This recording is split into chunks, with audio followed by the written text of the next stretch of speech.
பெண் போலீஸ் அதிகாரிக்கு பேருந்தில் தொலைபேசி இலக்கம் வழங்கிய இளைஞர் இறுதியில் நேர்ந்த பரிதாப நிலை. ஓடும் பேருந்தில் நடந்த பரபரப்பு சம்பவம்.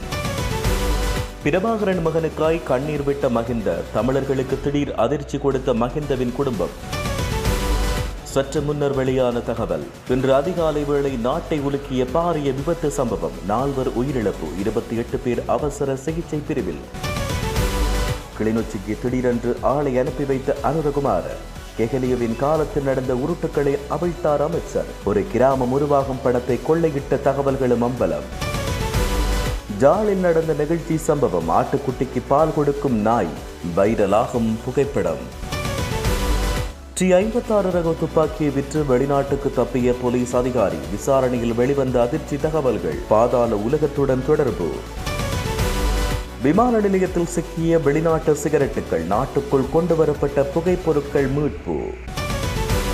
குப்பை அள்ள களமிறங்கிய ஸ்ரீலங்காவின் பிரதமர் ஹரிணி அமரசூரிய. ஊடகங்களில் வைரலாகும் சம்பவம். அழகிய கடற்கரைக்கு அழைத்துச் செல்லும் கிளீன் ஸ்ரீலங்கா திட்டம். கொழும்பு பிரதேசம் ஒன்றில் பாரிய தீ விபத்து. கோடிக்கணக்கில் கருகிய படம். அனைத்தும் சாம்பலான பரிதாபம்.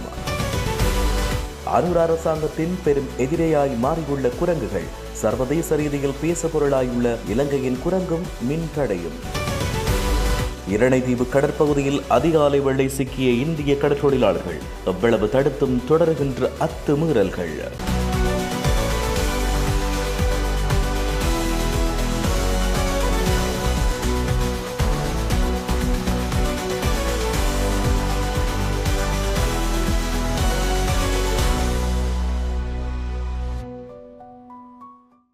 தென்னிலங்கையில் பேருந்தொன்றில் பயணித்துக் கொண்டிருந்த பெண் போலீஸ் அதிகாரிகளுக்கு தன்னுடைய தொலைபேசி இலக்கத்தை வழங்கிய இளைஞர்களுக்கு நேர்ந்த பரிதாப நிலை தொடர்பிலான வீடியோ ஒன்று வெளியாகி பரபரப்பை ஏற்படுத்தியுள்ளது. 2 பெண் போலீஸ் அதிகாரிகள் மக்கள் நிறைந்த குறித்த பேருந்தில் பயணம் செய்து கொண்டிருந்தனர். இதன்பொழுது கூட்டமாய் பேருந்தில் ஏறிய சில நபர்கள் குறித்த போலீஸ் அதிகாரிகளுக்கு பக்கத்தில் நின்று இறங்கும் வேளை சிறிய காகிதம் ஒன்றில் தமது தொலைபேசி இலக்கத்தை எழுதி குறித்த பெண் அதிகாரிகள் மீது எறிந்துள்ளனர். இதன்பொழுது சுதாகரித்துக் கொண்ட குறித்த பெண் அதிகாரி குறித்த இளைஞர்களை பிடித்து தக்க பதிலடி கொடுத்ததோடு கடுமையாகவும் எச்சரித்த சம்பவம் ஒன்று பதிவாகியுள்ளது.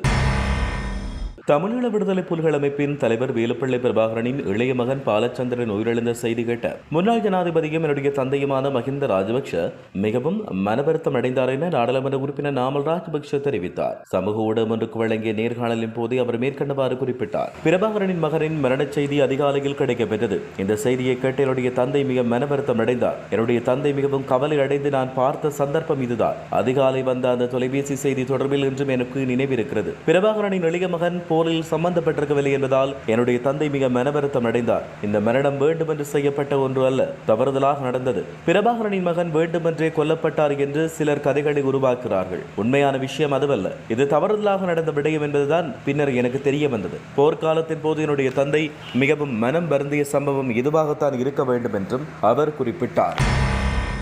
குருணாகலில் இன்று அதிகாலை ஏற்பட்ட கோர விபத்தில் 4 பேர் உயிரிழந்துள்ளனர். இதனை போலீசார் தெரிவித்தனர். தோராய பகுதியில் 2 பயணிகள் பேருந்து மோதியதில் விபத்து ஏற்பட்டதாக போலீசார் குறிப்பிட்டுள்ளனர். இன்று அதிகாலை கத்துருவேலவிலிருந்து குருணாகல் நோக்கி பயணித்த தனியார் பேருந்து தோராய பகுதியில் நிறுத்தி வைக்கப்பட்டிருந்த போது மதுரோயாவுக்கு கொழும்பு நோக்கி பயணித்த பேருந்துடன் மோதியதில் விபத்து ஏற்பட்டது. இந்த விபத்தில் 28 பேர் காயமுற்று மருத்துவமனையில் அனுமதிக்கப்பட்டுள்ளனர். காயமடைந்தோரில் பலர் குருணாகல் வைத்தியசாலையின் தீவிர சிகிச்சை பிரிவில் அனுமதிக்கப்பட்டுள்ளதாக குறிப்பிடப்பட்டுள்ளது. உயிரிழந்தவர்களுக்குள் பெண் ஒருவரும் உள்ளடங்குவதாக போலீசார் குறிப்பிட்டுள்ளனர்.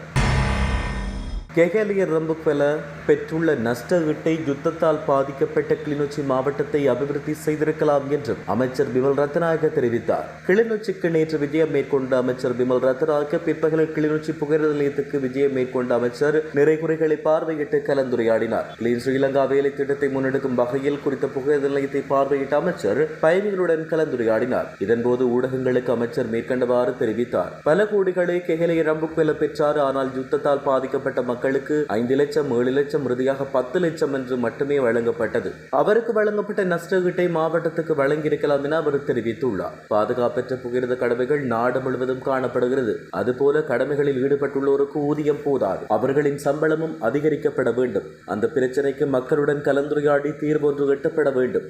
அதை விரைவில் செய்வோம். கிளிநொச்சி வைத்தியசாலையில் மின்பரப்பாக்கி இயங்காத விடயம் தொடர்பாக எமது மாவட்ட அமைப்பாளர் பார்வையிட்டு சுகாதார அமைச்சுக்கு தகவல் வழங்கி விரைவில் நடவடிக்கை எடுக்கப்படும் எனவும் அமைச்சர் தெரிவித்தார். ஜாழ்ப்பாணம் தென்மராட்சி எழுதுமட்டுவாழ் கிராமத்தில் தாயை இழந்த ஆட்டுக்குட்டிக்கு நாய் ஒன்று பால் கொடுக்கும் நிகழ்ச்சி சம்பவம் பதிவாகியுள்ளது. தாய் ஆடு குட்டி என்ற பின்னர் உயிரிழந்துள்ள நிலையில் அண்மையில் குட்டி என்ற நாய் தாயை இழந்த ஆட்டுக்குட்டியின் பசியை பால் ஊட்டி போக்கி வருகின்றமை குறிப்பிடத்தக்கது.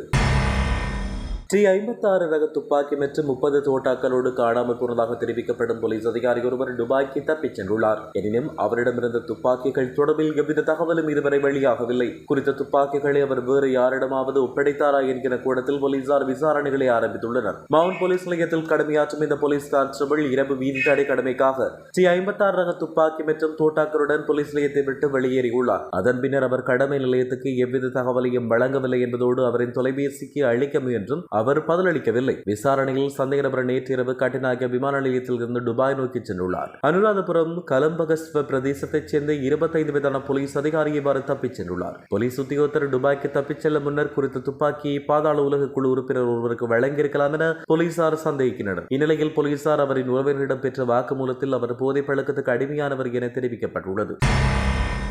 சட்டவிரோதமாக கொண்டுவரப்பட்ட வெளிநாட்டு சிகரெட்டுகளுடன் நேற்று இரவு கட்டுநாயக்க விமான நிலையத்தில் வைத்து நபர் ஒருவர் போதைப்பொருள் தடுப்பு பிரிவினரால் கைது செய்யப்பட்டுள்ளார். கைதான நபரிடமிருந்து 30,000 வெளிநாட்டு சிகரெட்டுகள் கைப்பற்றப்பட்டதாக போலீஸ் போதைப்பொருள் தடுப்பு பிரிவினர் தெரிவித்தனர். மாளிகாவத்த பிரதேசத்தில் வசிக்கும் 24 பேருடைய ஒருவர் இவ்வாறு கைது செய்யப்பட்டுள்ளார். சம்பவம் தொடர்பான மேலதிக விசாரணைகளை போலீஸ் போதைப்பொருள் தடுப்பு பிரிவினர் மேற்கொண்டு வருகின்றனர். மட்டக்குழி கடற்கரை பூங்காவில் நேற்று இடம்பெற்ற கிளீன் ஸ்ரீலங்கா திட்டத்தின் கீழ் நடைமுறைப்படுத்தப்பட்ட அழகிய கடற்கரை கவர்ச்சிகரமான சுற்றுலாத்தலம் நிகழ்ச்சி திட்டத்தின் அங்குரார்ப்பண நிகழ்வில் பிரதமர் ஹரணி அமரசூரிய கலந்து கொண்டிருந்தார். ஜனாதிபதி அனுரகுமார திசாநாயக்கவின் கருத்தின் அடிப்படையில் தொடங்கப்பட்ட கிளீன் ஸ்ரீலங்கா நிகழ்ச்சி திட்டத்தின் கீழ் 6 மாவட்டங்களை மையமாக கொண்டு இந்த கடற்கரை சுத்தம் செய்யும் திட்டம் நேற்று மேற்கொள்ளப்பட்டது. அதன்படி கொழும்பு, கம்பகா, களுத்துறை, காலி, மாத்தறை மற்றும் ஹம்பாந்தோட்டை மாவட்டங்களில் இது செயல்படுத்தப்பட்டது. இதன் கீழ் காலிமுகத்திடலை சுற்றியுள்ள கடலோர பகுதிகள் மற்றும் கொழும்பின் துறைமுக நகரங்களும் சுத்தம் செய்யப்பட்டன. தெகிவளை, கல்கிசை கடற்கரையும் ஒரே நேரத்தில் சுத்தம் செய்யப்பட்டது. கொழும்பு அங்கொடை சந்தையில் உள்ள கார் பாகங்கள் உற்பத்தி நிலையத்தில் பாரிய தீ விபத்து ஏற்பட்டது. இந்நிலையில் குறித்த தீ அருகிலுள்ள 2 கடைகளுக்கும் பரவியுள்ளது. தீயணைப்பு வாகனங்கள் வர முன்னதாக பிரதேச மக்கள் வேகமாக பரவிய தீயை அடைக்க முயற்சியை மேற்கொண்ட போதும் அவர்களால் கட்டுப்படுத்த முடியவில்லை. இந்நிலையில் கோட்டை மாநகர சபைக்கு சொந்தமான 2 தீயணைப்பு வாகனங்கள் வந்து தீயை கட்டுப்படுத்த பெரும் முயற்சியை மேற்கொண்டது. இதேவேளை தீ விபத்தில் வீடொன்றும் கடையொன்றும் முற்றிலும் எரிந்து சாம்பலாகியுள்ளது. இலங்கையில் நேற்றைய தினம் ஏற்பட்ட மின்தடை சர்வதேச ரீதியில் பேசுபொருளாய் மாறியுள்ளது. ஜனாதிபதி அனுரகுமார திசாநாயக்கவின் தலைமையிலான அரசாங்கத்துக்கு சமீப காலமாக நாட்டில் உள்ள குரங்குகள் பெரும் எதிரியாக மாறியுள்ளன. நாட்டில் நேற்று ஏற்பட்ட மின்வெட்டுக்கு காரணமாக பாணந்துறை மின் இணைப்பு துணை மின் நிலையத்தில் குரங்கொன்று குதித்தமை கூறப்பட்டது. மக்கள் விடுதலை முன்னணியின் முக்கியஸ்தராக உள்ள கேடி லால்காந்தர் பயிர்களுக்கு சேதம் விளைவிக்கும் குரங்குகளுக்கு என்ன செய்யலாம் என்றும் அமெரிக்க தூதுவரோடு விவாதித்ததாக தெரிவிக்கப்பட்டது. குரங்குகளை ஆண் வேறாகவும் பெண் வேறாகவும் பிரிப்பதற்கு திட்டமிடப்பட்டுள்ளது. இவற்றை வைத்து பார்க்கும்போது குரங்குகள் தற்போதைய அரசாங்கத்தின் ஆட்சிக்கு எதிரியாக மாறியுள்ளது. உலகின் பல்வேறு முக்கிய ஊடகங்களில் இலங்கையின் நேற்றைய தினம் ஏற்பட்ட மின்சார தடை குறித்து செய்திகள் வெளியிடப்பட்டன. குரங்கால் இலங்கையில் மின்தடை என்ற பொருளில் பல்வேறு சர்வதேச ஊடகங்களும் செய்தி வெளியிட்டன. நாடு முழுவதும் நேற்றைய தினம் ஏற்பட்ட மின்சார தடைக்கு குரங்கு ஒன்று காரணம் என்றும் தெரிவிக்கப்பட்டுள்ளது. கிளிநொச்சி இரணைதீவு கண்மித்த கடற்பகுதியில் 2 படகுகளோடு 14 இந்திய கடற்தொழிலாளர்கள் ஸ்ரீலங்கா கடற்படையால் கைது செய்யப்பட்டுள்ளனர். நேற்று அதிகாலை இரணைதீவுக்கு இந்த சம்பவம் இடம்பெற்றுள்ளது. இவ்வாறு கைது செய்யப்பட்ட இந்திய கடற்தொழிலாளர்களும் இன்று மாலை கிளிநொச்சி மாவட்ட கடற்தொழில் நீரியல் திணைக்களத்திடம் ஒப்படைக்கப்பட உள்ளனர். குறித்த 14 பேருக்கு எதிராக வழக்கு பதிவு செய்து இன்று இரவு கிளிநொச்சி மாவட்ட நீதவான் நீதிமன்றத்தில் முன்னிலைப்படுத்த நடவடிக்கை எடுக்கப்பட்டுள்ளதாக தெரிவிக்கப்படுகின்றது.